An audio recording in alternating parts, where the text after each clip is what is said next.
Okay, this is a second attempt to do a video on a Llama 32. They're 1911-ish 32. I have one of these in 22, a little SIG one. I've got a Browning 380. I've got several 9s. I've got 10, 45. So when a chance came up to get a 32 for fairly cheap, I said, okay, yeah, why not? I like the 32 caliber. Came out a couple weeks ago and we did a video and the sound started doing strange things, started losing the audio, and then at other places it kind of doubled. So, you know, hopefully today it'll work a little bit better. The iPhone tends to have a weird thing where it like shuts off the sound when it's shooting, like the iPhone's having sensitivity to noise. We'll see if that happens today. Anyway, when I was shooting last time, I was using Gecko 32, and there's something on the box when I got this ammunition. Some sort of a weird, not quite oily, but kind of gritty. I don't know what it is. I've had one box that I've had 4 rounds that failed to clear the barrel. And I was using that ammunition and I was shooting at a distance of 50 yards. I was shooting at a ram. Today we're starting out at about 30 feet. But I was shooting at a ram, and a couple of times I was hitting right below it. Sometimes I was hitting several feet short of it. So brought out other types of ammunition today to see if that's, you know, the same kind of result. The first 5 rounds, wrong magazine. The first 5 rounds that I have loaded up are that same Gecko. So we'll see if it does any better today.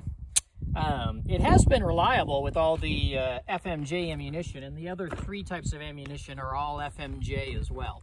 So we'll see how we do here. I'm going to aim at that top target, and then that way if we get lower, hopefully I can keep online.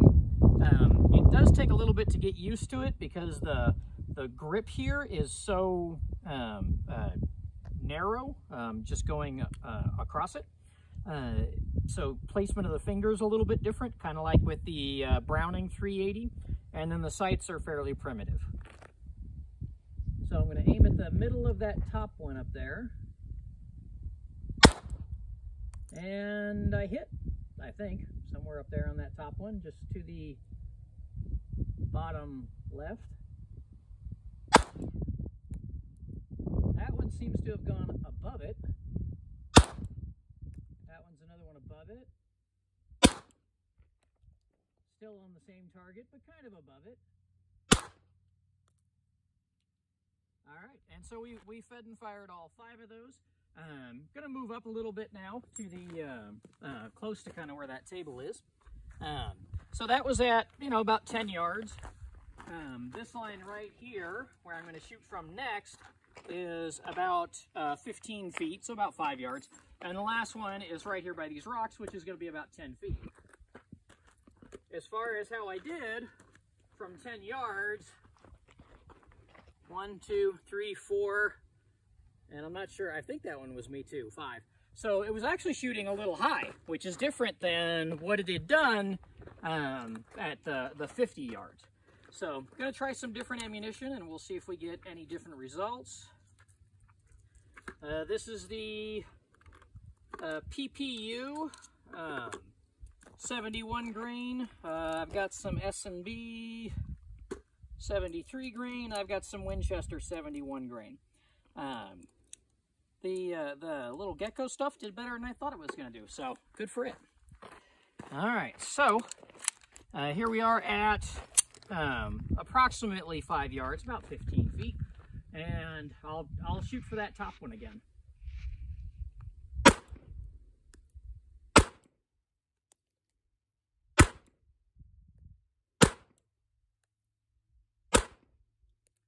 Okay, got a couple that are pretty close to that center, so you know, not terrible considering what it is.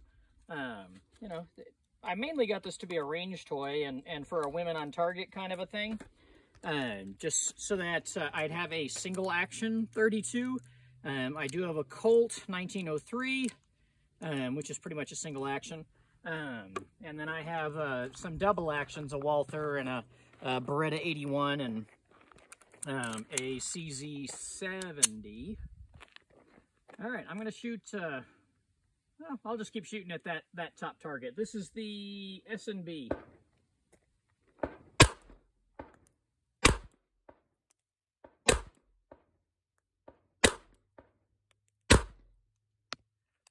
go, continuing on kind of in that place I want to be.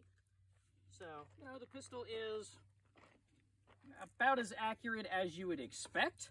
That's not to say it's as accurate as you would like, but, you know, for what it is, you know, a little range toy kind of a thing. Could you use it self-defense?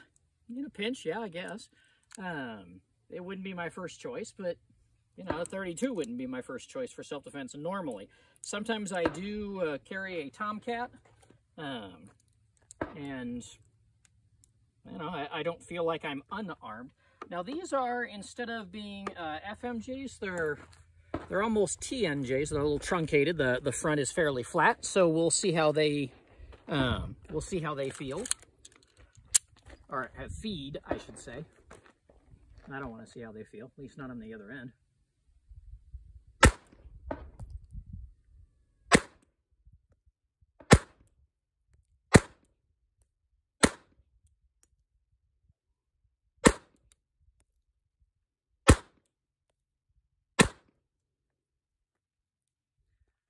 So I finally got a couple that actually hit the center. You know, on that last little group, it looks like 2 or 3 of them kind of got right in there. You know, the recoil is what you would expect from a 32, you know, pretty much non-existent. It's not chewing up my hand back there like some 1911s and Brownings and things will do. The little beaver tail is sufficient to protect my finger from any, or my webbing of my hand from any hammer bite. And when I grab a pistol, even though I kind of have small hands, I tend to, especially on these smaller pistols, I tend to get on top of the beaver tail, which can lead to some hammer bite. But you know, it hasn't been something that I've seen here. So, you know, it's a sufficiently large beaver tail. Getting used to the trigger does take a little bit. But you know, as far as a fun little range toy, something for somebody to learn to shoot, particularly a 1911 style gun on, the little 32 is not a bad option, especially if you can't find one of the 22s or the little Browning 380s. Some of those are $500 and $600 and up. You can usually pick these up for quite a bit cheaper.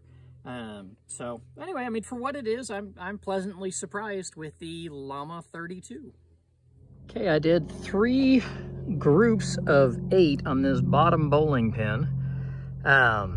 The 7 shots that are all together to the bottom left of the circle, the red circle, those were all fired together, as was one of the shots that's actually in the red circle. The one down at the bottom of the red circle was a 22 round that was already there. So basically the group, you can kind of see down there at the bottom, with the outlier being the one up there in the actual target, which is my point of aim. The second group I shot was up here at the top, the very top of the bowling pin, trying to get it so it doesn't do anything weird. And pretty much all of them, I mean, I was aiming at the middle of the bowling pin there. Pretty much all of them came right in there.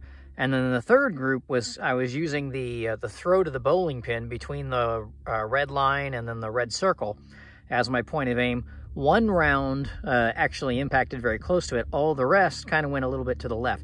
I'm only shooting from a distance of about 10 feet away.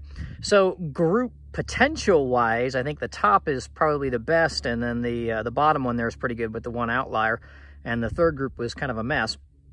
Kind of give you an idea of the potential of the accuracy. And this is using that gecko ammunition again, which, you know, when I had done this on the 50-yard line, like I talked about earlier, and was trying to hit the gong, you know, maybe that box of gecko ammunition was more compromised than this box. But like I said, I mean, I've had some issues with that gecko. So anyway, just a quick view of accuracy potential.